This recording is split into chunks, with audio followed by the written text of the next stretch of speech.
Como pueden advertir, justamente quienes nos siguen por el canal YouTube, ya está con nosotros el senador de la República, Mario Vergara. ¿Qué tal, Mario? Buen día, bienvenido. Un gusto estar nuevamente contigo y con la audiencia. Gracias. Me recuerdan que los micrófonos son buenos, pero muy direccionales. Bien. ¿De acuerdo?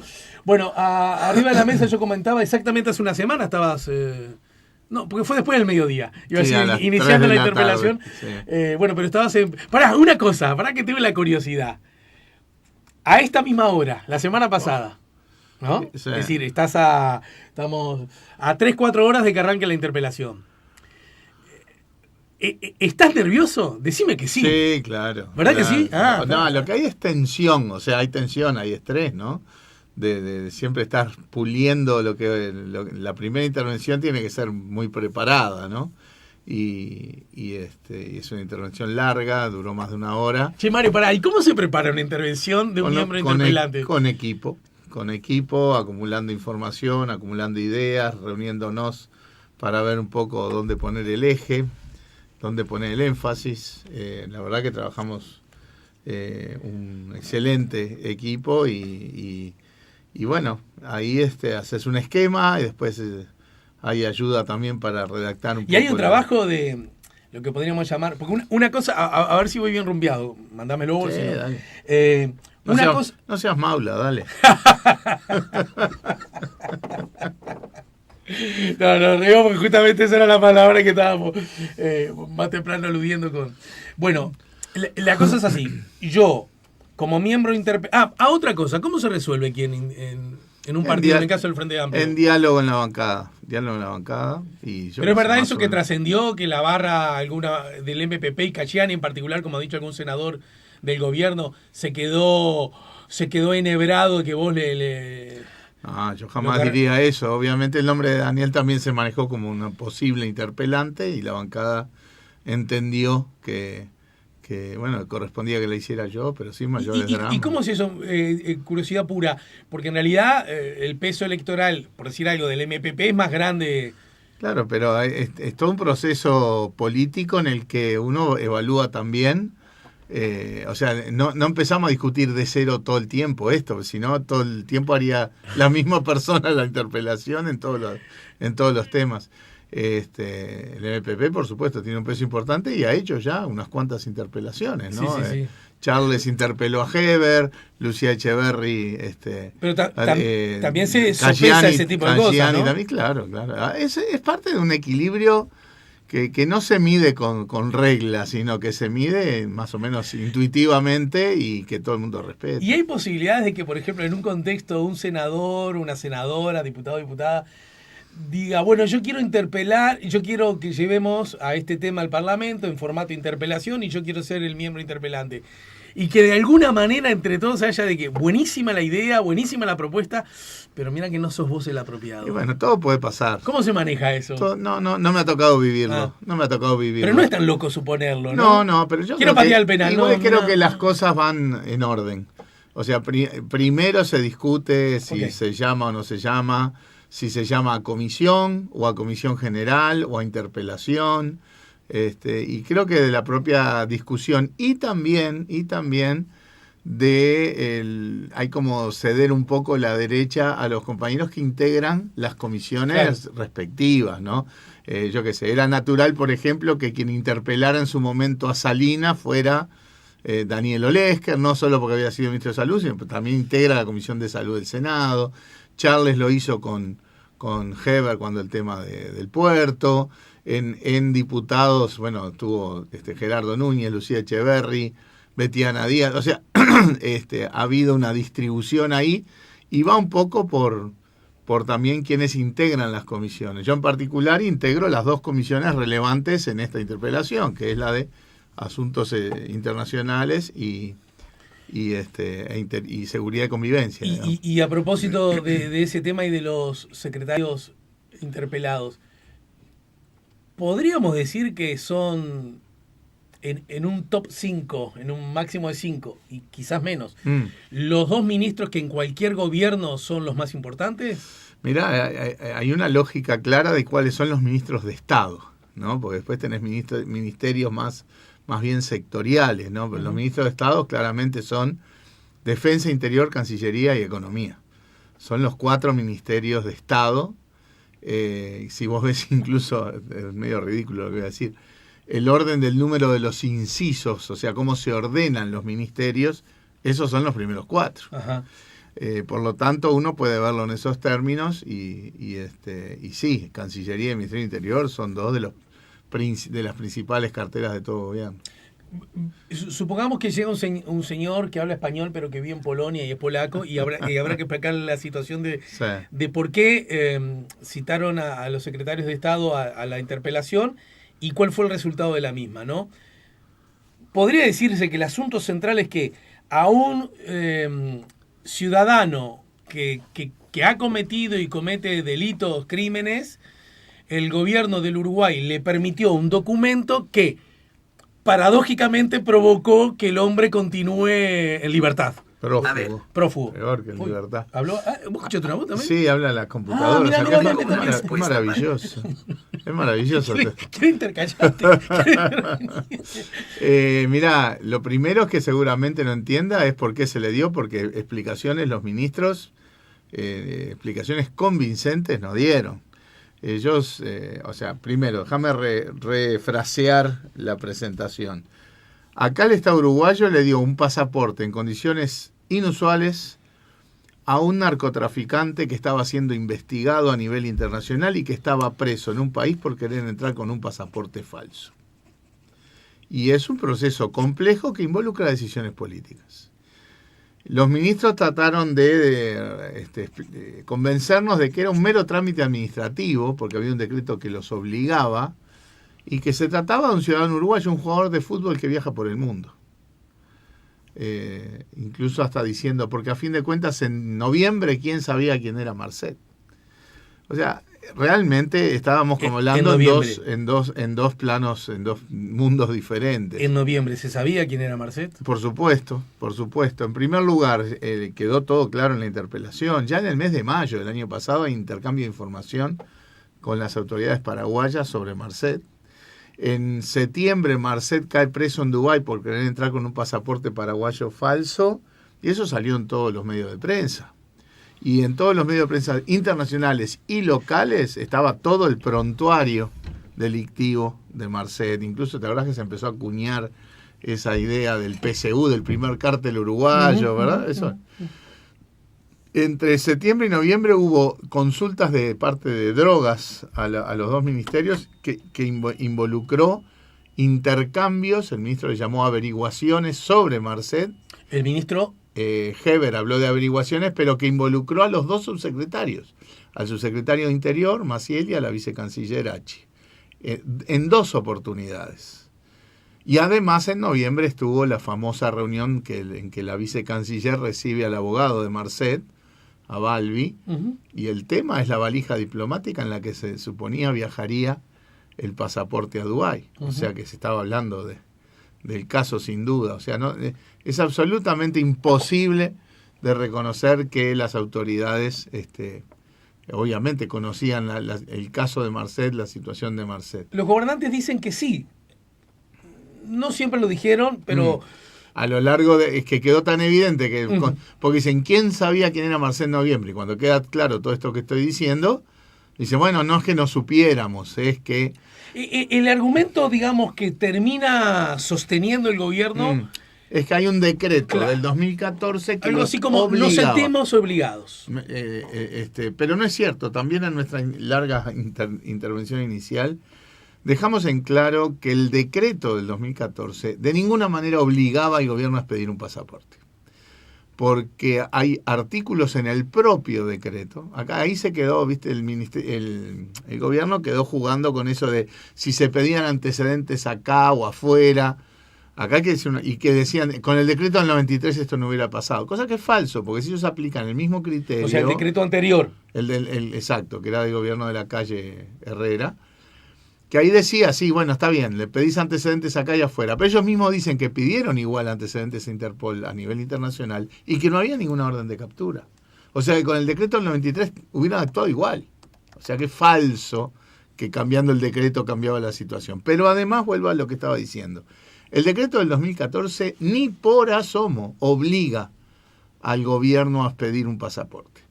Porque hay al menos 2 artículos que se los leímos en sala que manejan alternativas. Y lo que ellos, de hecho, después le preguntamos por qué no usaron otras alternativas.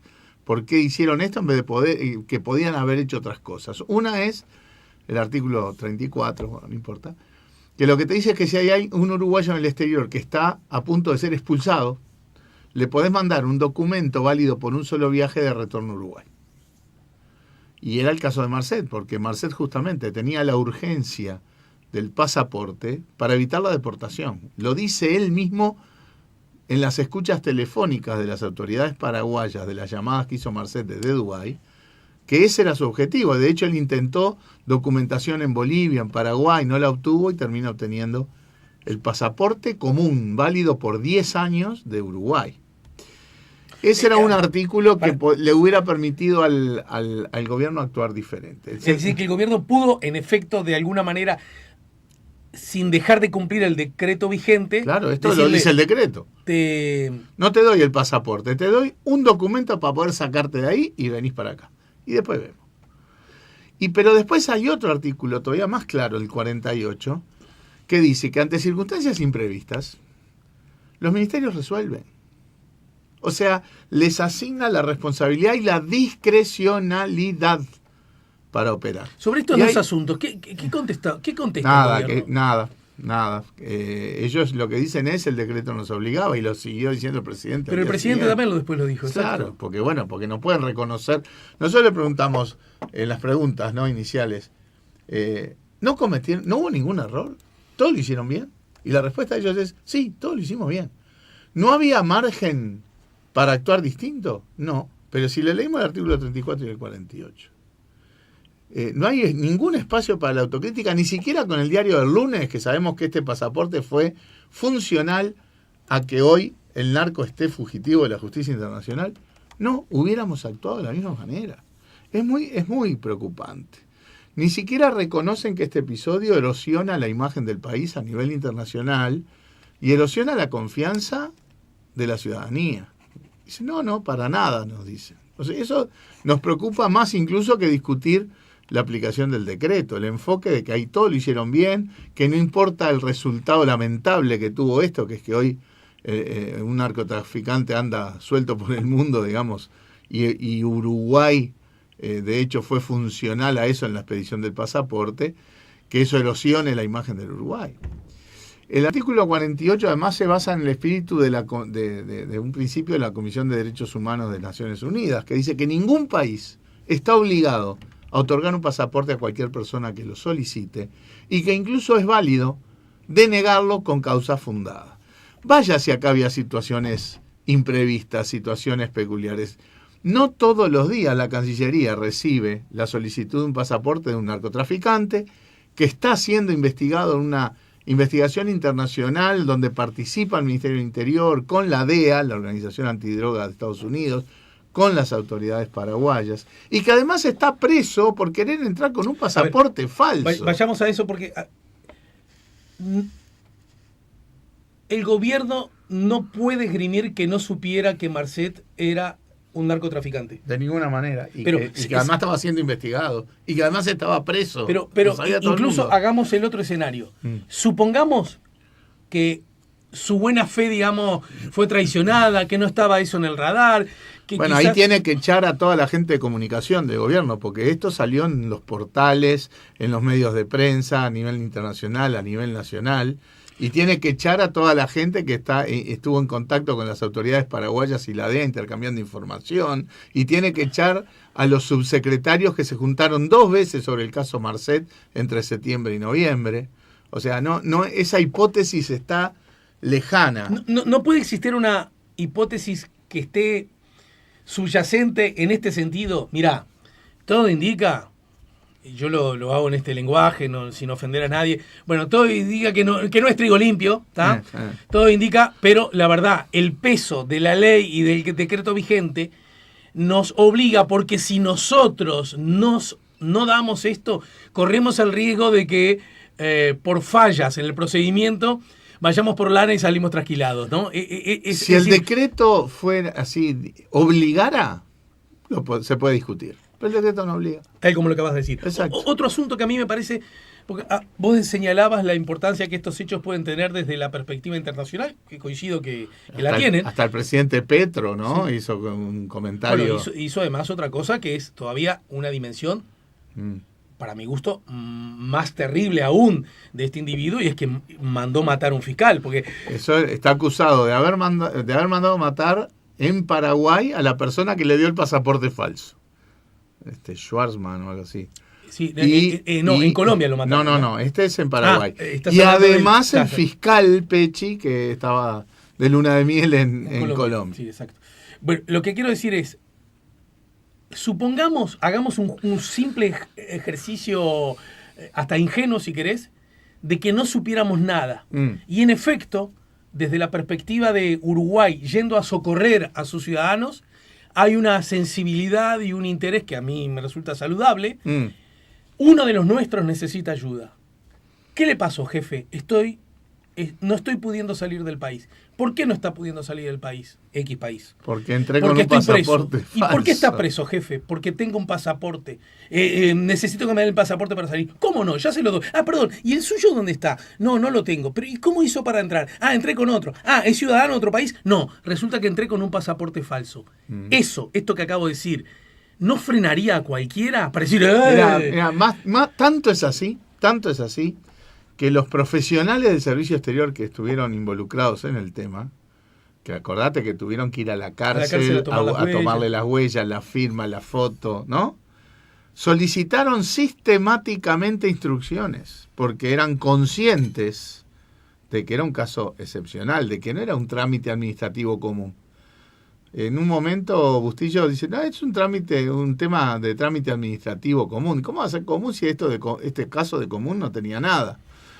Y el servicio consular, digamos, los profesionales, de alguna manera trasuntaban que esto había que hacerlo con más prudencia, con más cautela, con tiempos, ¿no? Y que solicitaron instrucciones permanentemente. Hablando del tiempo. Bustillo llegó a decir, lo que pasa es que era una muchacha joven que tenía poca experiencia, una cosa realmente insólita, ¿no? Que sentirse respaldado de esa manera por el ministro no se lo deseo a nadie. A ver si leo bien.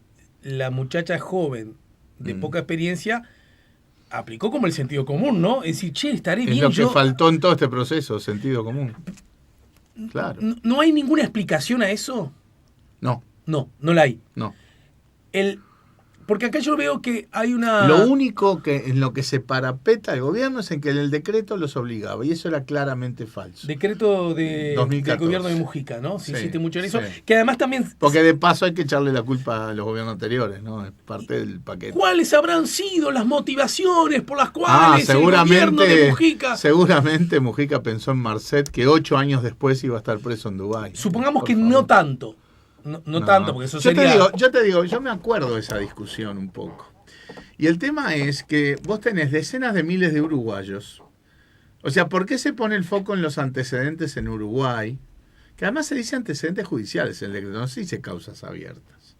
Y Marcet, antecedentes judiciales, tanto tenía que había sido procesado, había estado preso, etcétera. Sus causas ya estaban cerradas, sí, pero antecedentes judiciales tenía.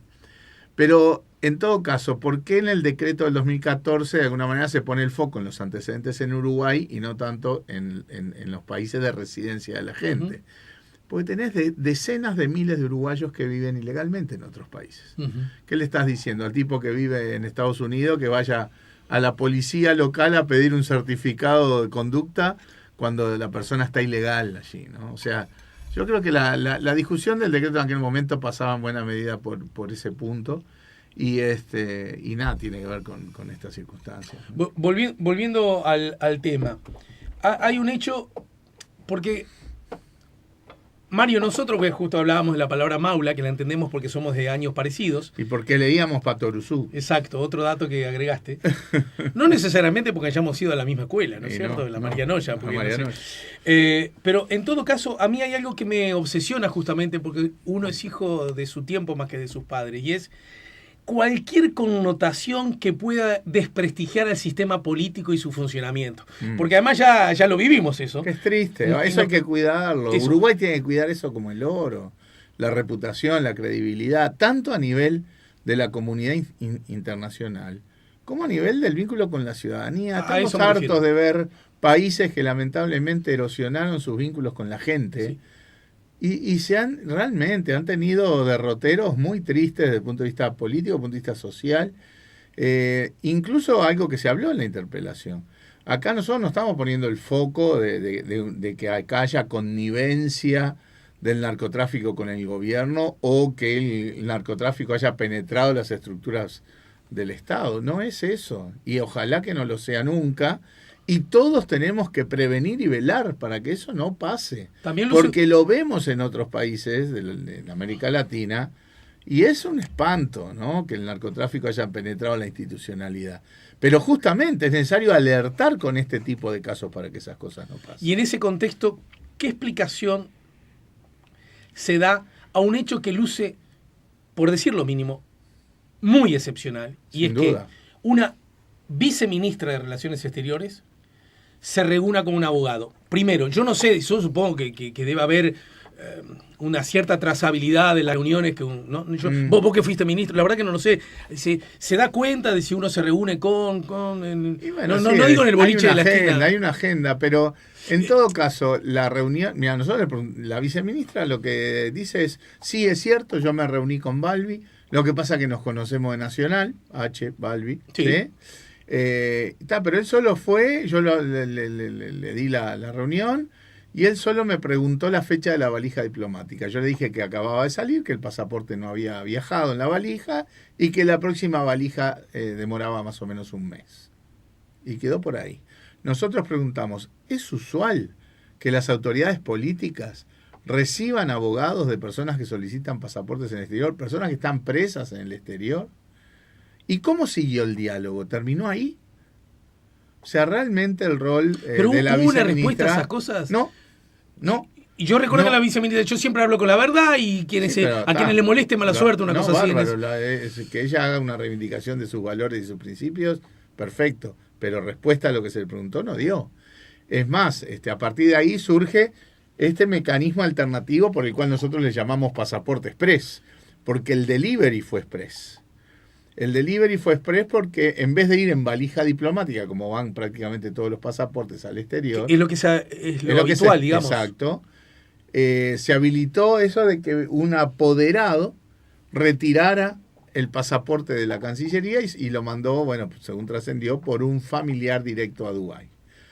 Entonces acá hay varias cosas. Primero, ese es un mecanismo absolutamente excepcional.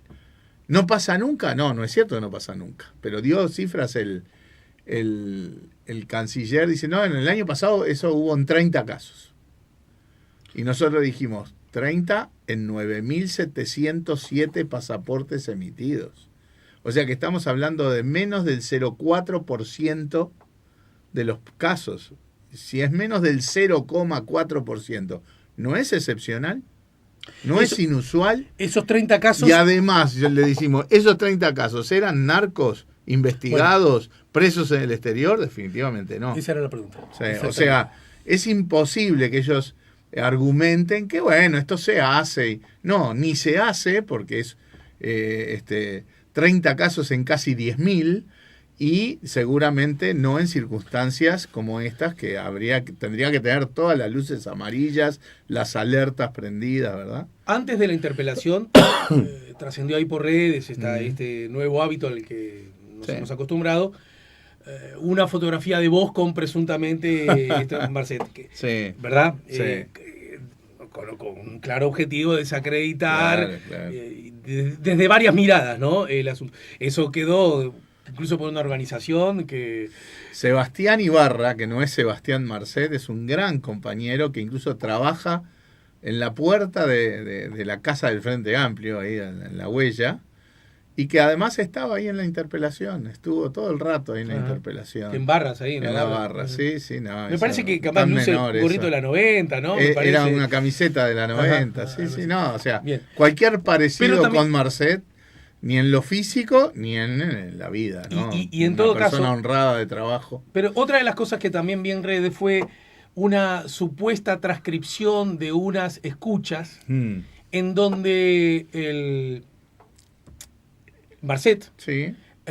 alude a que tenemos que pagarle el pasaje a Loli, ¿no? Sí. ¿Qué No. ¿qué peso Nosotros tienen esas no cosas? focalizamos ahí porque no se desprendía ahí que se refiriera a ninguna persona uruguaya, para empezar. Ujú. No le pusimos foco en eso. De esas escuchas, que son la transcripción de las escuchas telefónicas de las llamadas de Marcet estando preso en Dubái, que surgen del expediente de la investigación en Paraguay, ¿sí? Lo que queda claro es que Marcet estaba urgido por el pasaporte. Cuando hablamos recién hablábamos del delivery express, ¿no? De que se lo mandó de esta manera inusual en vez de esperar la valija diplomática que iba a salir creo que el 22 de diciembre. Claro, para Marcet hubiera sido tarde, porque a él se le venía la fecha de la deportación. ¿Lo hubieran mandado dónde? A Dubái. ¿De La Dubái? deportación. Bueno, no estaba claro, había 3 opciones aparentemente. Una era Francia, que era desde donde él había llegado. Otra era Paraguay y la otra era Uruguay. Ujú. Pero no importa, la cuestión es que implicaría una trazabilidad para el señor, ¿no? Ahora, el tema es, ¿de quién era el apuro? ¿Por qué el Estado, la Cancillería habilita este mecanismo tan excepcional en este caso tan complicado? Viste que el gobierno dice, no, es que no hubo apuro, que no, los trámites fueron, aunque a usted no le guste, senador, pero en realidad se cumplieron las etapas necesarias. En la expedición, primero, las necesarias no, porque, reitero, ese pasaporte no debió haberse dado. Ujú.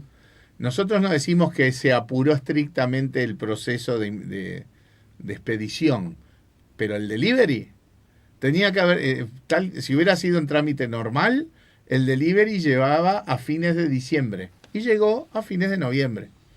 O sea, llegó un mes antes porque se habilitó un mecanismo absolutamente extraordinario porque Marcel estaba Le darle al abogado exacto, al apoderado el pasaporte, que lo mandó con un familiar.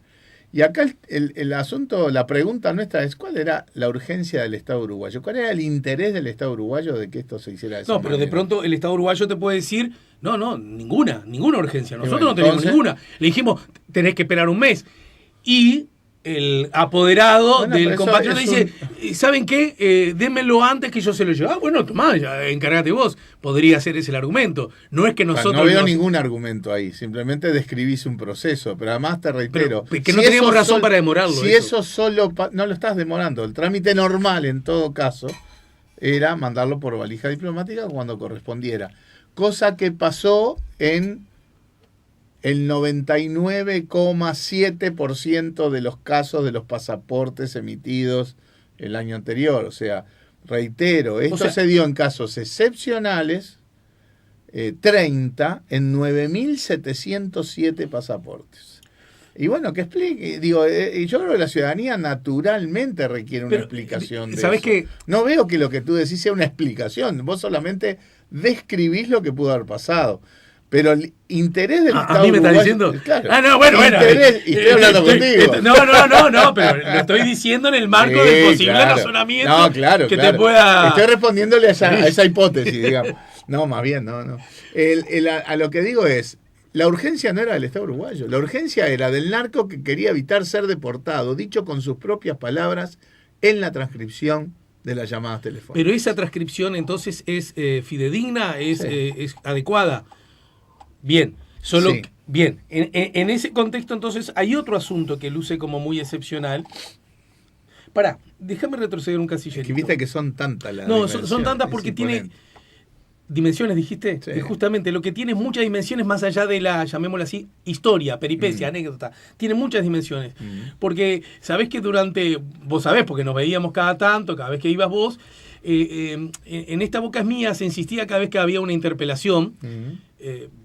El último tramo del gobierno del Frente Amplio y el primero del actual, se insistía, yo discutía con muchos compañeros bajo el argumento que es muy seductor, estas interpelaciones que no sirven para nada porque nunca pasa nada. Y yo estoy en la línea contraria a ese argumento, en el sentido de que la interpelación, primero que es un derecho que tiene un poder de Estado con relación a otro. Y se acabó, no hay que agregar más nada. Claro. Tenés ese derecho, lo sé cumplir, se acabó. Pero además, tampoco es cierto de que nunca pase nada. Porque pasar nada no es que renuncie el ministro, caiga en gobierno. Claro. Pasar nada es que tenías una información distinta, una percepción diversa, una mirada que se complementa con otros datos. Hubo una destitución que no estaba sobre la mesa. Entonces quiero hacerte esta pregunta para que me la respondas luego de la pausa. Mano en el cuore. Y no sea maula, ¿no? Para seguir. Nada de lo que dice el gobierno tratando de explicar la situación luce como, aunque insuficiente, razonable para tenerlo en cuenta. No me haga gesto porque si no la gente va a decir que ya tenés la respuesta. Ya la tengo, es que la tengo, me voy a refrenar hasta después del corte. Lo vemos luego de la pausa y naturalmente me vas a tener que contestar si es cierto que una vez que hicieron el cuarto intermedio, la bancada del Frente Amplio dijo, no, Mario, muy blanco, porque todos parece que mucha gente del gobierno elogió el tono y el estilo. Y te dijeron, no, Mario, así no corre, acá tiene que correr sangre. Volvamos del cuarto intermedio con las canilleras puestas porque nos vamos a dar.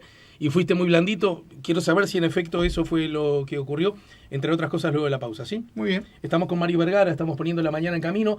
Las preguntas llegan a través de nuestro WhatsApp 099-894-987, más también a través del chat en nuestro canal YouTube La Mañana en Camino, canal al que pedimos que se suscriban. ¿Vos sos suscriptor de nuestro canal? Andás a verlo. No te lo podría confirmar. Eso me huele que no. En todo caso... Pero vengo a las entrevistas. Cada vez que me llamás. Vamos al corte, si no seguimos hablando de lo otro. Pensándolo bien.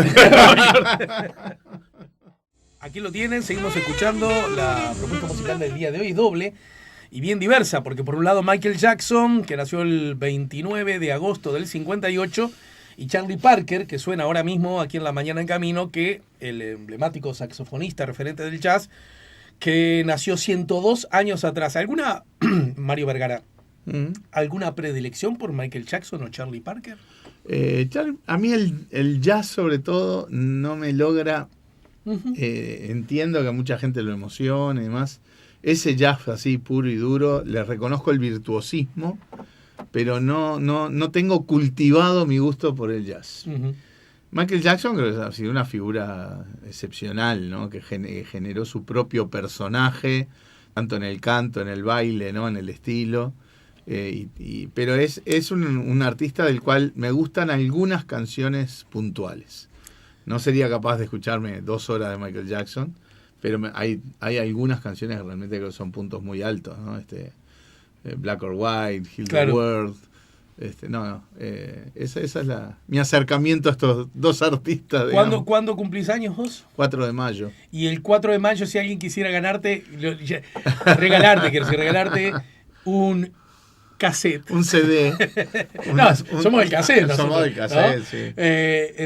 Y yo soy muy ecléctico en la música, pero tengo cosas salientes, ¿no? Queen. Ahí está. Cita Rosa, pero soy muy ecléctico, me gusta desde la música clásica hasta la murga, hasta la cumbia, hasta el folclore, el tango.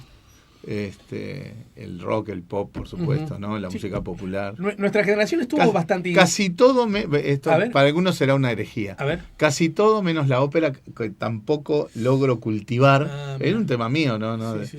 De que nunca lo he cultivado. Y el jazz, jazz puro y duro. Me gustan las cosas jazzeadas. Pero el jazz puro y duro me cuesta... Mira, cuando estaba estudiando en Estados Unidos... Me acuerdo de haber ido a un recital del sexteto de Wynton Marsalis, que es como uno de los popes, ¿no? Y realmente uno podía notar que eran unos virtuosos, ¿no? Le sacaban a la trompeta, al saxo, al trombón, el sonido que querían, ¿no? Pero realmente, reitero, puede ser una herejía para muchos, pero después de un rato a mí me resultaba tedioso, pero es porque no tengo cultivado esa música. ¿Y la ópera? ¿Has ido a ópera? No. ¿Puedo decirle, como le dijo Suárez a Darwin, ¿no? Porque viste le mandó un consejo, controlate, te lo hizo un Gil, ¿no? Que le faltó controlarse alguna vez. Claro, te lo dice un Gil. Ópera. Anda. Bueno, tomo. No es lo mismo después de... No me niego, no me después cierro. hay un momento que no sé qué te pasa, vos decís, ¿qué es esto, por Dios? Bueno, en fin. No, y hay cosas que hay voces de ópera que me parecen impresionantes. Pero el fenómeno se vive estando distinto, sí, no lo dudo. Decime, nada de lo que en las horas de respuestas de los dos secretarios y después el posterior debate... Aclararon algo de información, que eso fue un poco, en todo caso, algún aporte ahí, pero en términos de explicación, no, porque ellos se parapetaron y no salieron de eso y no agregaron nada en términos de explicación al hecho de que el decreto del 2014 los obligaba a dar el pasaporte. Y esa explicación no es cierto, no es cierta, ni es no es válida. Así que lamentablemente en términos de explicación la insuficiencia es poco, digamos. Quiero saltar al otro asunto, al post, ¿verdad? Déjame decirte igual una cosa. Para nosotros no fue solo, y lo pusimos en la moción de declaración, que obviamente el oficialismo no votó, no es solo que las que las explicaciones fueron insuficientes. Nos generaron más preocupación el hecho de que los ministros no asuman sus responsabilidades políticas, no se hagan cargo diciendo todo lo hicimos bien, lo haríamos de nuevo, no había forma de hacer otra cosa, y esto en realidad no afecta a la imagen del país. Esas cosas nos preocupan tanto o más que el que las explicaciones no hayan sido para nada convincentes. A esto que te voy a preguntar no vale responder. Por eso es que nosotros terminamos diciendo, este grado de preocupación los ministros no nos generan confianza. Si no son capaces de asumir esto, no podemos mantener la confianza y por eso planteábamos que dieran un paso al costado. No me respondas a esto que te voy a preguntar, pregúntale a ellos. ¿Está? Sí. Yo creo que ante esto que vos señalás, naturalmente se elaboran dos grandes hipótesis explicando esa no reacción. Una, bueno, la que sería espantosísima y que por lo que vos dijiste, descartás. No puedo asumir que hice esto porque tengo vínculos con esos delincuentes. ¿Está? La otra, no puedo asumir que me mandé una macana porque implicaría un costo político ante la ciudadanía que no estoy dispuesto a atravesar. Pero es que los pagan igual, negando la realidad. ¿Pero cuál de las dos? Yo creo que lo segundo. Pero yo creo que lo pagan a los pocos días de la interpelación. Hay una encuesta que dice que el 70% de los uruguayos piensa que eso estuvo mal hecho. O sea que el costo político lo pagan igual. Yo creo que hubiera sido mucho mejor que los ministros vinieran planteando, bueno, ¿saben qué? En aquel momento actuamos con esta lógica, pero ahora a la luz de los hechos, de que el narcotraficante está prófugo, bueno, si podíamos haber actuado de otra manera, nos equivocamos. ¿Cuál es el problema? Es decir, en algún momento nos equivocamos. Nosotros lo hemos hecho. Algo mal se hizo porque un funcionario fue destituido, ¿no? Exacto, el segundo de identificación civil, cosa que nos enteramos en el mismo transcurso de la interpelación, ¿no? Pero bueno, no, el talante de ellos era aferrarse a una explicación que no tenía validez, pero aferrarse como un rencor. Bien. ¿No? ¿Me dejás ser un ratito senador del Frente Amplio, compañero tuyo de la bancada? Bueno, ¿de acuerdo? ¿Cómo no? Hay que ganarse los votos. Bueno. Gratis, tan fácil no es, solo eso te digo. Jugar un ratito. Bueno, un ratito está bien. Saca uno y meteme a mí. Un ratito, jugar, ¿no? Hagamos esto.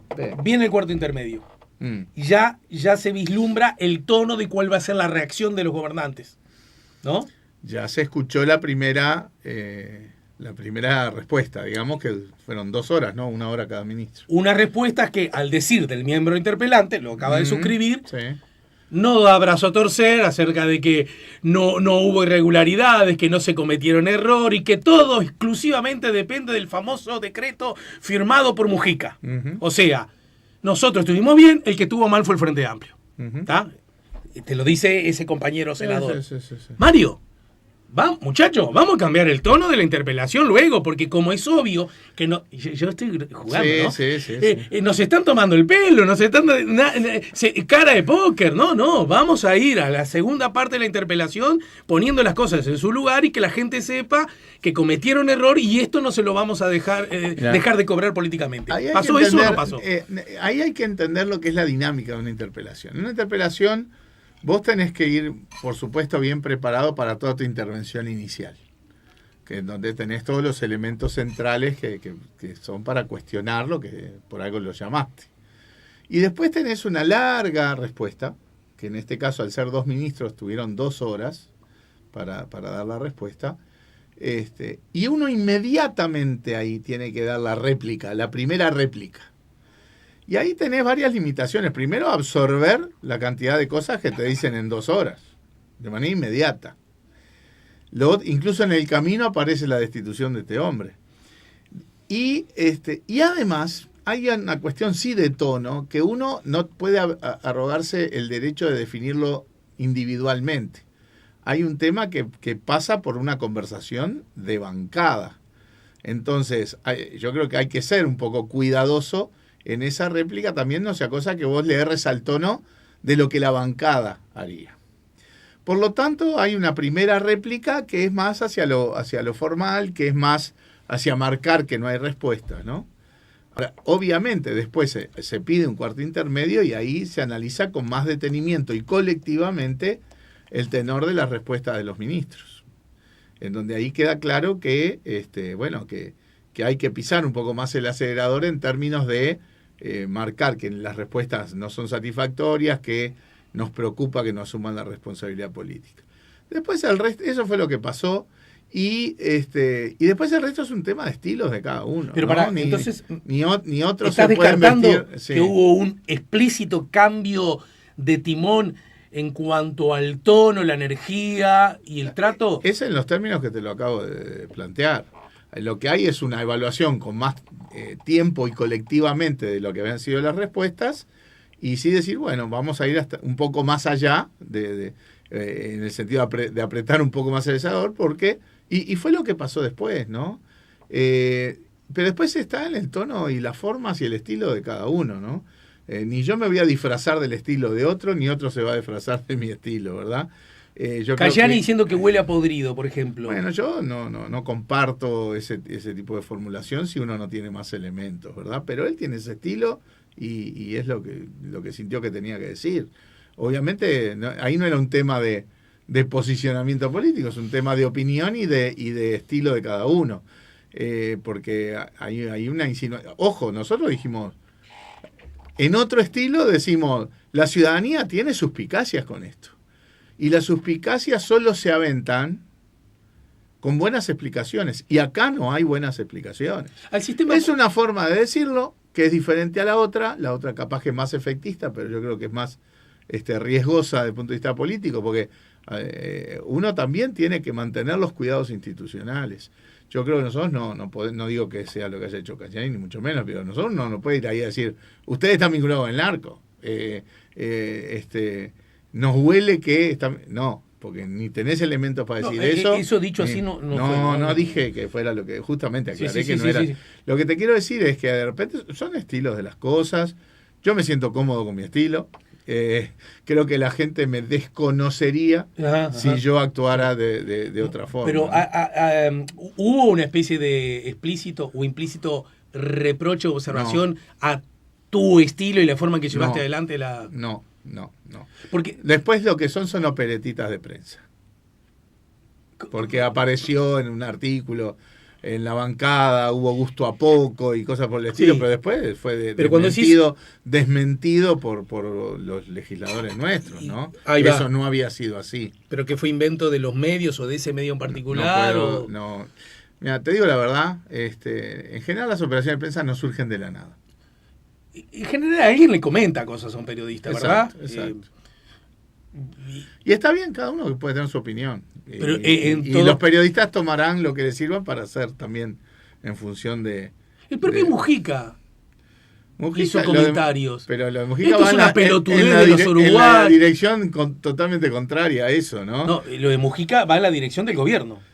Bueno, yo creo que también son muy inapropiadas las declaraciones de Mujica. Pero coincidimos que lo que dice Mujica se parece mucho. Yo era para decirle, esto no es grave, Pepe, esto no que importa. Lástima no nos lo dijiste antes, nos evitábamos todo este laburo, ¿no? Sin duda que no. Che, Mario, ¿qué te pasa cuando semejante referente político, yo lo digo en esos términos, pincha semejante globo?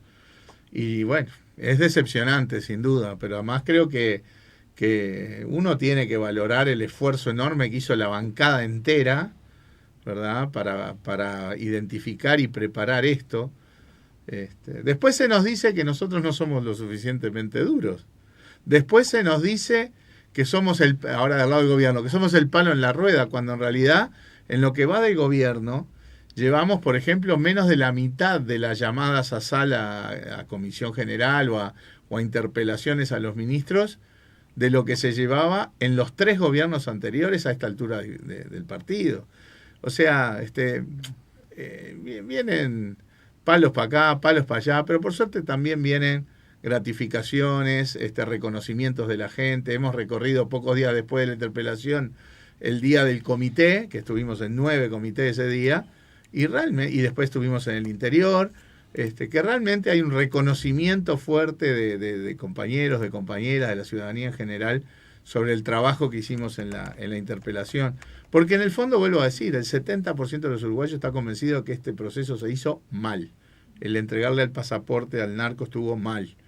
Y yo he recibido esencialmente reconocimiento de parte de la gente con respecto a la labor que hicimos. Bien, hay algunas cosas arriba de la mesa sobre las cuales también me gustaría conocer, por lo menos brevemente, tu opinión.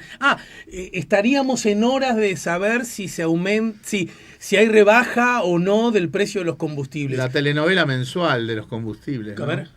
Y que lo hemos dicho varias veces, es un error trabajar así. No se puede estar con la incertidumbre todos los meses de qué va a pasar con el precio de los combustibles. Porque los 2 mercados relevantes que definen el precio de los combustibles, que son el petróleo y el dólar, son volátiles.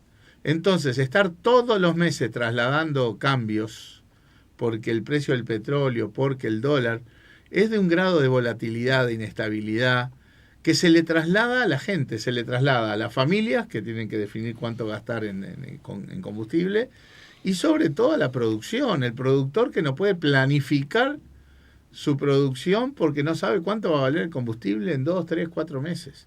Es muy inconducente, es muy ineficiente, es un error estar moviendo el precio de los combustibles todos los meses. Es una cuestión que está en el manual de traslademos lo que pasa en los mercados a la gente, que es un disparate, pero también hay un manual que dice el Estado es el que tiene la espalda para suavizar las volatilidades. Y en esto vaya si lo tiene que hacer. Nadie dice desconocer el precio del petróleo, nadie dice desconocer el valor del dólar. No es eso. No traslades eso todo el tiempo, porque la gente no tiene la capacidad, que sí tiene el Estado, de absorber subas y bajas, suavizar esos movimientos. Vos sabés que me resulta fascinante, una vez más, comprobar cómo a propósito de un mismo instrumento se pueden decir cosas tan distintas. Por ejemplo, del Estado, ¿no? Uh-huh. Vos acabás de decir, el Estado es el que tiene la espalda para suavizar. Y después hay otra mirada, la que prima en el gobierno y que históricamente primó en el herrerismo, que tiene que ver con el Estado es la daga, en realidad, que te obliga a pagar más caro algo que el mundo está pagando más barato. Y entonces, ¿cómo es? No, ¿es la espalda que suaviza o el responsable de que...? El rol del Estado es uno de los puntos centrales que nos diferencian con el gobierno, ¿no? Y con el herrerismo en particular, sin duda. Que es una fascinante discusión, por otra parte, ¿no? Democrática, hermosa. En el mundo está saldada. En el mundo está saldada. O sí que ya no corre eso de que cero Estado, que... Y no, ¿dónde hay cero Estado? Ni los sistemas más liberales. Estados Unidos, de cero Estado, no tiene nada. En Europa, cero Estado no existe. El cero Estado es el descontrol, pero además es quién hace el mercado por sí solo no resuelve las cosas. El mercado no resuelve los temas del hambre, no resuelve los temas de la equidad, no resuelve los temas de la pobreza. Para que la gente sepa que estamos hablando, cuando hablas de el mercado, el que resuelve sería el mercado en este caso. Lo que pasa es que poner... Maya-Oro, por ejemplo, es esa idea. Bueno, el enfoque Maya-Oro y derrame, que me pongan un solo ejemplo en la historia de la humanidad, en alguna parte del mundo, en que lo mejor que fue... que se habla mucho de Nueva Zelanda, el sudeste asiático, han cambiado los ejemplos. El sudeste asiático tiene estados potentísimos. Todo el milagro coreano fue a base de un estado, por momentos, autoritario. No fue... No me hablas de Corea del Norte. No, Corea del Sur. O sea, los estados del sudeste asiático son potentísimos. O sea, en todo caso, si esa es la caricatura, está equivocada. El tema es que los mercados existen y hay que respetarlos, digamos. O sea, dan sus señales y operan. ¿Cómo no? Porque tampoco es el Estado lo puede resolver todo ignorando los mercados. También hubo experiencias en el mundo que fracasaron. Bueno, algunas las hay y fracasan, ¿no? Y fracasan. Por eso no hay que ver en oposición mercado y Estado. Los países que tienen mercados más potentes, más eficientes, son también los países que tienen estados más potentes. O sea que no ¿Los hay... escandinavos, la socialdemocracia escandinava, por ejemplo? ¿O de qué me hablas? Todo el mundo desarrollado. Tienen mercados más eficientes, pero tienen todos estados potentes. ¿Alguien puede pensar que el Estado de Estados Unidos, el gobierno federal de Estados Unidos, no es potente? Que no marca políticas, que no... Podremos estar más de acuerdo o menos de acuerdo, eso es otra historia. Es una falacia, como decía Bá Ferreira, ¿no? Una falacia de falsa oposición, claro. Estado versus mercado. Es un facilismo para la discusión política que ya está saldada. Y lo que está saldado también es el enfoque de, bueno, deja actuar al mercado que lo resuelve y que a los Maya Oro le vaya bien, que después todo derrama para el bienestar general. Y eso falso. Deja que el mercado que todo lo resuelve y que se derrama. En este gobierno tanto así no está dicho. Surgió sí, que está dicho. Está dicho desde el arranque. El presidente mismo habló de los Maya Oro. Que no hay que ponerse... Me cortaste el enunciado, que apareció el Maya de Oro. De que el Estado era un lastre, dijeron. Que el Estado era una carga para el sector privado, que era un lastre para los Maya Oro. No estamos especulando, interpretando. Son cosas textuales en este gobierno. Bueno, pero en todo caso no podían sorprender y aún así en ese contexto la ciudadanía les dio la confianza electoral. Al herrerismo, ¿no? Les dio no tanto, ¿no? Y el Partido Nacional llevó el 28% de los votos. Sí, no es ese el enfoque de repente... Bueno, no es el de Cabildo, no es el del Partido Colorado. Bueno, pero entonces tampoco... O sea, son otros los problemas. Si sirve para eso como explicación de quién ganó la elección, también sirve para explicar que tampoco tan a fondo no se va en eso en el actual gobierno. ¿Por qué se dio la coalición con un solo objetivo? No volviera a ganar el Frente Amplio. Es más, si la coalición va a seguir, lo único que los une es el espanto, ¿no? Diría Borges. Que es que no gane el Frente Amplio. Uh-huh. Porque después sí hay ¿cómo no va a haber diferencias? Hay diferencias dentro del medio país que apoya al Frente Amplio y hay diferencias dentro del medio país que apoya a la coalición. Bueno, ahí le podría decir, usted era muy joven, senador. ¿no? Siempre, porque fui joven. Usted es muy joven, senador, pero le recuerdo que el Frente Amplio nació justamente con ese objetivo, que los partidos tradicionales dejen de gobernar. O sea, nos juntamos en contra de algo, ¿no? En base a una orientación político-ideológica, con mucha diversidad también, porque el Frente Amplio toda la vida ha sido unidad en la diversidad. Y con el objetivo de tener gobiernos de interés popular, que procuren, ¿verdad? Que procuren ciertos objetivos que hacen al crecimiento, al bienestar, a la equidad, a la igualdad. No era una cosa meramente electoral del estilo, para que no ganen ellos, nos juntamos para que no ganen ellos. Yo no creo que la historia y el nacimiento y el origen del Frente Amplio sea eso. Mario, cuando gobernó el Frente Amplio... Hay que recorrer los documentos de principios de los 70, los discursos de Sereñi, y está claro que ese no fue la raíz, la génesis del Frente Amplio. ¿Vos estás persuadido que durante los gobiernos del Frente Amplio la ciudadanía en general, el país en su conjunto y en particular los más frágiles, vivieron mejor, ¿no es cierto? No tengo la más mínima duda. Bien, por lo tanto, hay un mandato imperioso, me imagino, de tu perspectiva, de que el Frente Amplio vuelva al gobierno. Exacto. No solo porque los partidos tienen en el Uruguay... No es para que no ganen los otros, es porque es la mejor opción para el Uruguay, para la inmensa mayoría de la población y sobre todo para los más vulnerables. Bien, y en ese contexto, desde la perspectiva electoral, que por supuesto no es el centro, pero no vengamos con la idea de que no importa y no interesa, ¿no? ¿A quién más? Yo creo que ya está mal la vuelta a la esquina. Eso. Entonces, ¿qué tiene que hacer el Frente Amplio en general a propósito de a quién debe poner ante la ciudadanía como y en particular el sector, llamémosle, serenista? El tema candidaturas, en el análisis que vos me pedís, el tema candidaturas es el último. Primero es qué debe hacer el Frente Amplio. Un poco lo que está haciendo. Hizo su proceso de autocrítica, de entender qué cosas hizo bien y qué cosas hizo mal durante los 15 años de gobierno y los 15 años de la fuerza política, que debilitó sus diálogos con la gente, que se alejó un poco de la gente, que actuó con soberbia, y esas cosas se discutieron, se revisaron, hay un proceso de autocrítica. Tuvimos una ¿Me mencionás excelente... dos? Una de alejamiento de la gente y otra de soberbia. Sí. Mencioname. Como al pasar, ¿no? Como al pasar. Pero, no, yo creo que hay una tónica general de poca comunicación con un aire soberbio, ¿sí? En ciertos tramos de los gobiernos, que no son dos cosas separadas, ¿no? Porque debilitar los puentes de diálogo con la sociedad en general es una actitud de por sí soberbia. Y eso sin duda pasó. Pasó en el vínculo con el sector agropecuario, en el vínculo con el campo, en el vínculo con las mujeres, en el vínculo con los jóvenes. Ha habido un montón de todas esas cosas, se hicieron autocríticas profundas en toda la discusión del año pasado, que culmina con un documento del Congreso en el mes de octubre. Y después tenemos una ejemplar elección interna que nos permitió conformar una conducción política mucho más potente, con Fernando Pereira a la cabeza. ¿Estás viendo con satisfacción lo que hace Fernando? Sí, lo que hace Fernando y el compromiso, y yo lo digo con todas las letras, y el mayor compromiso que tenemos todos los sectores y las bases del frente después de la elección. Porque eso también es cierto. Acá no es solo que cambiaste la figura de la presidencia, eso incide, pero no lo es todo.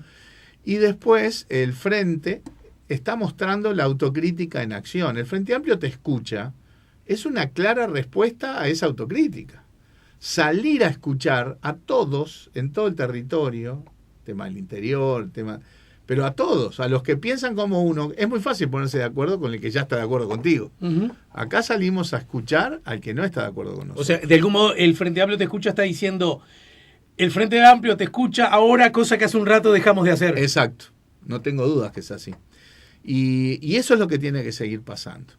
Y después tenés un proceso, el Frente está mucho mejor parado hoy que hace un año, por ejemplo, por todos estos procesos que digo, por el tema de las firmas y el referéndum. Sin duda, en el referéndum el resultado políticamente golpeó al gobierno. Por más que no logramos derogar los artículos, está claro que el gobierno salió golpeado de ahí. A pesar del escepticismo que el Frente Amplio tenía en el arranque. Pará, Mario, sí, claro, incluso vos mismo. Sí, yo claro, creo haberlo hablado acá supuesto. Contigo ante este micrófono. Nosotros en el arranque, plena pandemia, porque a ver, con el diario del lunes, en plena pandemia, ya en el fines del 2000, sí, discutimos en la interna del Frente, y tenía que muchos sectores del Frente pensábamos... dijiste fines del 2000. Sí, fines del 2000 se definió el... salir a juntar las ¿Cómo firmas. del 2000? ¿De 2020? Del 2020. Tenés toda la razón. No, el tema es que en aquel momento sí, muchos pensábamos que era riesgoso ir por las firmas totales y que podía ser más fructífero ir por el camino corto de juntar firmas. Pero está, una vez que se definió, afuera y bailando, ¿no? O sea, nosotros pusimos un enorme esfuerzo también para salir a juntar las firmas y para hacer campaña por el referéndum. Creo que fuimos de los puntales en eso y reitero, no, porque de los sectores que de repente no vimos en aquel momento o que vimos demasiado riesgo en aquel momento. Ahora, el referéndum fue un golpe para el gobierno, más allá de que no se derogaron los artículos. Y después la realidad porfiada, ¿no? Pasó la pandemia, entre comillas. Ya no hay más excusa. El paraguas de la pandemia protegía al gobierno de alguna manera. Ahora queda claro que el gobierno... Pero se usa mucho la guerra, escucho ahora, ¿no? Sí, bueno. Sí, pero también... Pero vos que sos economista, ¿no incide? Incide relativamente. La inflación, por ejemplo, el proceso inflacionario. La inflación arrancó mucho antes de la guerra. Ya desde marzo del año pasado se aceleró. La guerra es de fines del año. Hay mucho de excusa, hay mucho de pretexto. Y de promesas incumplidas, porque está quedando claro ahora que el gobierno no está resolviendo ninguno de los temas nacionales relevantes para la gente. Uno creo que sí. El déficit fiscal. Pero yo no lo veo resuelto. Y después te digo por qué. Déjame seguir el hilo, porque estás interrumpidor hoy. ¿Lo estaré haciendo bien? Sí, no lo dudo. Interrumpís muy bien. No, está muy bien. Yo en lo económico, Llamame a Cayani que va. En lo económico, ¿querés que sea más duro? En lo económico, en lo social, tenemos más pobres, gente que todavía come en ollas populares, cuando se supone que la economía ya creció y estamos arriba del 2019. En todas las promesas que tienen que ver con la vivienda, 50.000 viviendas, no empezaron a construir una. Asentamiento cero, y cero es lo que han hecho hasta ahora por los asentamientos. En educación, una reforma que está haciendo de espaldas a los docentes, a los estudiantes, a padres, madres. En salud, que faltan medicamentos por todos lados. En el caballito de batalla de la seguridad, que han recrudecido los delitos, los asesinatos. Los homicidios más que otros delitos, ¿no? Bueno, lo que pasa es que los otros delitos hay un tema de relevamiento. Cambiaron la forma de relevar rapiñas y Para que lo entienda mi vieja, están midiendo mal. Están midiendo distinto y no es comparable. Porque antes iban con una tablet al lugar y ya automáticamente se registraba la denuncia. Y eso ya no pasa. Por lo tanto, nosotros no tenemos duda de que hoy se declaran ese tipo de delitos comparado con lo que pasaba hasta el 2019. En donde eso no puede pasar, ¿en qué es? En los homicidios. Porque, los homicidios son cadáver. Exacto. Y ahí es donde te muestra que recrudecieron. Acá fue la discusión que dimos hacia el referéndum. Nosotros decíamos, pero ¿no será que...? Porque ellos decían, estamos venciendo a la delincuencia. Estamos derrotando, ¿no? Venciendo el delito. Y nosotros decíamos, ¿no será que los delitos bajaron por la pandemia, por la menor movilidad, como pasa en otras partes del mundo? Y ellos nos decían, no, es por la LUC y porque pegamos 2 gritos en la policía y ahora mandamos. No, porque la policía con nosotros sí se siente respaldada. Claro. ¿No? Ahora pasó la pandemia y se recrudeció todo de vuelta, ¿no? Está claro que eso ni la LUC ni el nuevo talante en la policía ha resuelto el tema. Hoy la gente sigue tan o más insegura que antes. Mario, déjame ser ese de Polonia que te comenté hoy, que al que había que explicarle. Pero si vos me decís que hay más pobres, la inflación está muy por encima de la recuperación salarial, ¿no es cierto? Sí. Bueno, ninguna de las promesas electorales fueron cumplidas, más bien que se alejaron bastante de... Y bajaron salario, bajaron jubilaciones, subieron impuestos, subieron tarifas, saltaron los combustibles. Gana el Frente Amplio con la fusta bajo el brazo. No es automático. No es automático. Y entonces como Primero, camino viniendo de Polonia, Kaminieski. Me hace acordar al jugador de Blaica, la verdad. Mirá,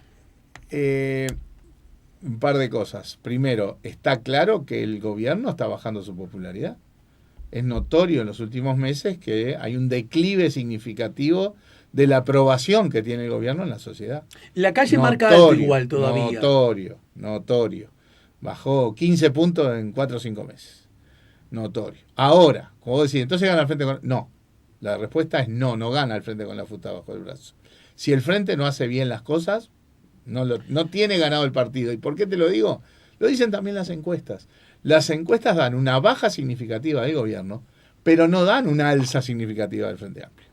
Por lo tanto, ¿tenemos el potencial? Sí, pero solo si hacemos las cosas bien. Y hacer las cosas bien pasa por ir al diálogo, por escuchar, por ir con cabeza abierta, por hacer lo que tenemos que hacer, por seguir, sí, respondiendo y combatiendo las políticas regresivas de este gobierno que perjudican a la inmensa mayoría de la población, que solo benefician al puñadito de Maya Oro que aumentó en miles de millones de dólares su riqueza, ¿sí? Pero eso no alcanza. Combatir las políticas regresivas es una pata, la otra pata es mostrar que el Frente Amplio es la alternativa necesaria, imprescindible para volver a gobernar. Y ahí es donde la labor política, el diálogo con la gente es fundamental, de manera tal de que ese descontento que va creciendo en contra del gobierno, de que ese declive en las encuestas que tiene el gobierno, ese potencial se traduzca efectivamente en adhesión y apoyo al Frente Amplio. De esa manera, el Frente sí va a tener chance de volver al gobierno. Mario Vergara, tengo 3 asuntos y 3 minutos. Uno y yo prometo no interrumpir. Pero no me crean. Vas a fracasar, sí. Pero no me crean. Vas a fracasar. En todo caso, uno de los asuntos que tiene que ver con esto último que acabas de decir. Todo muy lindo, pero el poncho no aparece. Es verdad todo lo que decís. Cualquiera puede entender la construcción política rumbo a una elección. Pero hace ratazo que importa mucho y no da igual quién es el candidato o quién es la candidata. Sí. En ese sentido. Eso lo va a resolver la ciudadanía frente amplista en las internas. El Frente históricamente ha sido una constelación de sensibilidades diversas. Sí. Y obviamente hay 3, 4 sensibilidades principales hoy en el frente, que en general creo que son las que se van a expresar también electoralmente en la interna del frente. Nosotros como espacio sereñista, como convocatoria, hemos definido trabajar para tener una... Pero leí hace poco que van a presentar un candidato. Una candidatura propia. ¿Vas a ser vos? Bueno, eso todavía no está definido. Entiendo. No, me explayaría si tuviéramos más de 3 minutos, pero como tenemos... No es de Maula. Te lo diría todo. No es de Maula. No, pero pará, es altamente probable que seas vos, Mario, ¿no? Transmito lo que el estado de nuestra discusión es que hemos definido trabajar para ir juntos, unificadamente en la elección del 2024, no solo a nivel nacional, sino en cada uno de los 19 departamentos. Tarea que no es fácil porque cada departamento es un mundo, ¿verdad? Y trabajar para tener una candidatura propia, porque entendemos que la sensibilidad del espacio serenista tiene que expresarse también electoralmente. Como pasó en la última elección, que la gente pudo, ¿no? Sí, estaba más diluido este tema, porque, por ejemplo, Daniel Martínez reflejaba una cosa más variada. De hecho, Astori apoyó a Martínez. Por eso. No, yo creo que ahora hay como un corte de sensibilidades más nítido, ¿no? Tenés todo el entorno alrededor del MPP, el entorno alrededor del Partido Comunista, y el espacio sereñista, son como los principales. ¿Y Carolina dónde está en ese Y bueno, asunto? habrá que ver ahí si, bueno, obviamente ya hoy por hoy está como más apoyada del Partido Socialista, pero no sabemos bien qué va a pasar en el vínculo con el Partido Comunista, eso obviamente. Pero viste que las encuestas algo dicen, y ponen a Yamandu y Carolina ahí. Sí, pero no son encuestas de voto, ¿no? No son encuestas de voto y además dan saltos muy extraños, incluso la misma encuesta. La sugerida que la no sugerida. Sí. O sea, que creo que y me resulta que todavía es muy temprano y las preguntas todavía no están bien hechas, digamos, o por lo menos no reflejan estricta. Y además, lo que sí sugieren es que son las 2 candidaturas que están instaladas. Déjame decir esto que creo que es obvio, grande como el estadio o como el Clínicas. Si vos estás, yo siento que le sacás votos a Yamandu más que a Carolina. No, pero ¿sabes qué? No podemos especular con eso. Nosotros tenemos nuestro propio proceso político.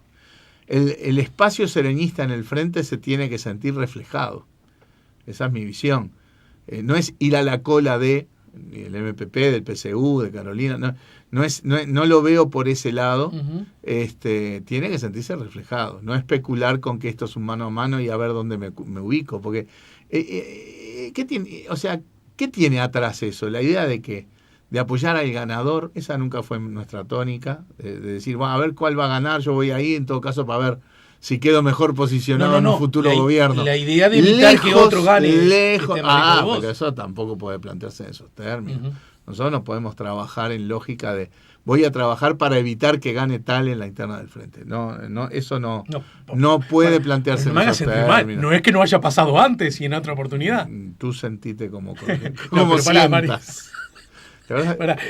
A veces que se dice, no, lo que pasa es que si yo me meto, les quito votos a aquel y es una mala noticia. Nunca hice yo ese razonamiento porque tengo que respetar a todos los compañeros y compañeras del Frente Amplio en ese sentido. O sea y que el que ganará en buena ley, como pasó toda la vida. La gente que se siente sereñista tendrá una opción. Estamos trabajando en esa dirección, lo vamos a definir en poco tiempo, ¿no? Nosotros tenemos como convocatoria sereñista un encuentro nacional el 15 de octubre, ¿sí? Día de Santa Teresa, que bueno, ahí veremos hasta dónde llegamos en los acuerdos y veremos qué anuncios se hacen. Pero en todo caso, yo creo que el Frente, justamente, en el proceso de sinceramiento, de con qué criterios definimos la participación electoral, tiene que expresar en su interna todas las sensibilidades y la ciudadanía frente amplista es la que resolverá y además la cosa no pasa solo a ver, tú decís el candidato es importante, claro, el candidato es importante, pero seamos conscientes, del 2005 para acá el candidato era importante y algunos anuncios más también eran importantes. Por ejemplo, todo el mundo reconoce que Tabaré marca un hito fundamental cuando dice Danilo va a ser el ministro de Economía, en el 2004. Lo mismo en 2009, cuando Pepe gana la interna y queda clara después la fórmula con Danilo. O sea, hay mensajes, no es solamente la candidatura, ¿no? Y bueno, hay que trabajar conscientemente, concienzudamente, no ser maula. En política no se puede ser maula. Nosotros no razonamos en la lógica de a ver cómo quedamos mejor posicionados para ver si en el próximo gobierno tenemos más o menos responsabilidades.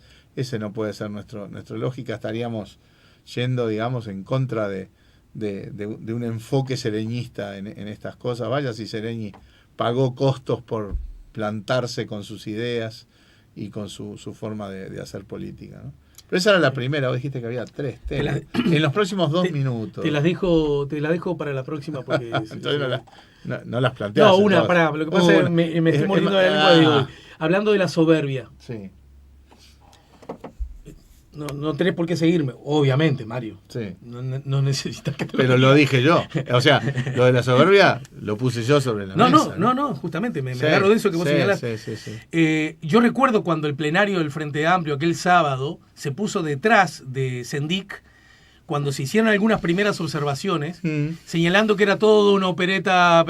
Y recuerdo que curiosa y paradójicamente los 4 candidatos a la presidencia del Frente Amplio no estaban de acuerdo con aquella resolución del plenario. ¿Te acuerdas de ese momento? Sí, claro. Ese podríamos decir que fue un gesto de soberbia política, ¿no? Y fue un error político. Bueno, ¿no? la pregunta, fue un error político, ¿no? ¿Ponerse detrás de Charles Carrera suena parecido? No, yo creo que estamos hablando de cosas distintas. Nosotros respaldamos a Charles en el sentido político y en el sentido personal, sin duda. Es una persona íntegra. Después, como él mismo dice, las cosas ahora están en la Fiscalía y la Fiscalía es la que dirá el alcance de las cosas. De todas maneras, sí queda claro que no es casual que vayan en esa línea, yendo a cosas realmente, ¿no? Hasta en la índole familiar. Que se atendió la pareja, todo eso. Exacto, donde, bueno, por lo menos lo que Charles transmite en el propio Twitter es que era de rutina que las autoridades y los familiares se atendieran en el hospital policial. Pero en todo caso, no creo que sea comparable en absoluto con el caso de Sendik, digamos. Y lo que sí tenemos claro es que el respaldo en lo personal y en lo político a Charles, y en todo caso en lo que son los procesos judiciales, bueno, las cosas están en manos de la Fiscalía y será la Fiscalía la que diga lo que tenga que decir. ¿Y la previsión social que la reforme el gobierno? ¿No me meto en eso? Sí, no, que nos metemos a opinar, a decir, solo que queremos tener el proyecto del gobierno, no solo las ideas del presidente, porque el presidente fue a llevar, te sacaste las ganas y las tiraste las 3. No, pero estimulado por vos. Y me parece por vos. No, yo sos un gran líder. Dijiste, yo estoy detrás del líder. Yo encantado de hablar todas estas cosas. El presidente va al frente, lleva estas ideas y al otro día ya tenías a sectores de la coalición diciendo no estamos de acuerdo en esto, no estamos de acuerdo en lo otro. Bueno, y ellos tratando de decir, bueno, ¿y el frente qué va a hacer? ¿Va a apoyar o no va a apoyar? Y decir, bueno, va a apoyar, decime cuál va a ser el proyecto primero. Están estas ideas, las estamos estudiando. Sanguinetti hoy dijo que falta cabildo, lo escuché más temprano, no me acuerdo qué radio. Sí, bueno, está el tema de la caja militar sobre la mesa. ¿Ustedes qué dicen? Ustedes tráiganme al Parlamento el proyecto y yo discuto. Y porque esta es una discusión integral. A mí me dicen, bueno, ¿y qué opina de subir la edad? ¿Qué opina de bajar la tasa? ¿Y qué opina de subir los años de aporte? Variable por variable no se puede opinar. Acá hay que verlo integralmente, qué impactos financieros tienen. Nosotros decimos, como principio del asunto, hay una reforma de la seguridad social necesaria, no es cualquiera. La reforma tiene que generar un sistema financieramente sustentable, pero también socialmente sustentable. Que no descuide necesidades sociales básicas, sobre todo aquellos sectores de la población que más lo necesitan. Y creemos también que la propuesta tiene que tener un tratamiento ecuánime de todos los institutos de seguridad social, todas las cajas. Por ejemplo, yo no me pongo ni a discutir la edad de jubilación si viene una propuesta en donde la caja militar mantiene privilegios que otras cajas no, por ejemplo. Resolveme eso y después charlamos lo otro. No, mostrame que vamos camino, porque si vamos camino realmente, un tema que a mí me parece bien, que vayamos a una convergencia en el largo plazo de los institutos de seguridad social, de los regímenes de seguridad social, yo creo que es una cosa razonable. Desde una perspectiva de izquierda es la cosa más solidaria, digamos, con tiempo, con una transición larga, ¿verdad? Bien. Pero entonces no tiene sentido que pueda haber circunstancias que se distancien un poco de Que la algunos regla general. plazos pueden ser más largos y Claro, otros un por poquito ejemplo, más cortos. los trabajadores de la construcción se puede entender, incluso en el terreno policial y militar se puede entender, pero cosas razonables. No privilegios que no se sostienen, sobre todo para las grandes jubilaciones. Fíjate en lo que, por decir, cosas que nosotros hicimos en la Seguridad Social. En la caja bancaria se hizo una reforma en 2008 que incluyó, por ejemplo, un impuesto a las jubilaciones altas de la caja bancaria previas a la reforma. Cuando se quiso hacer eso mismo en la caja militar, no salió. No salió porque la oposición no votó y Darío Pérez no votó. Uh-huh. Entonces, son tratamientos diferenciales que ahora está en el gobierno. Que no se, bueno, menos, está en la revista en la fila del Partido Nacional. O sea, a lo que voy con el tema de seguridad social es que nosotros sí, no le vamos a escabullir el bulto, no vamos a hacer maulas, pero vamos a opinar cuando tengamos el proyecto integral de gobierno sobre la base de que es necesaria una reforma, pero que no es cualquier reforma. Y habrá cosas quizás de las que estemos en contra y quizás otras que no las veamos mal, pero no podemos opinar sobre esto hasta no tener la letra del proyecto, que como dijo el presidente de la República, es para discutir en el Parlamento. No le pueden exigir al Frente Amplio que tome posición de algo que está a mitad de camino cuando ni siquiera los partidos de la coalición tienen definido su posicionamiento. Bien. Más temprano que tarde la seguimos, ¿sí? Cuando tú dispongas.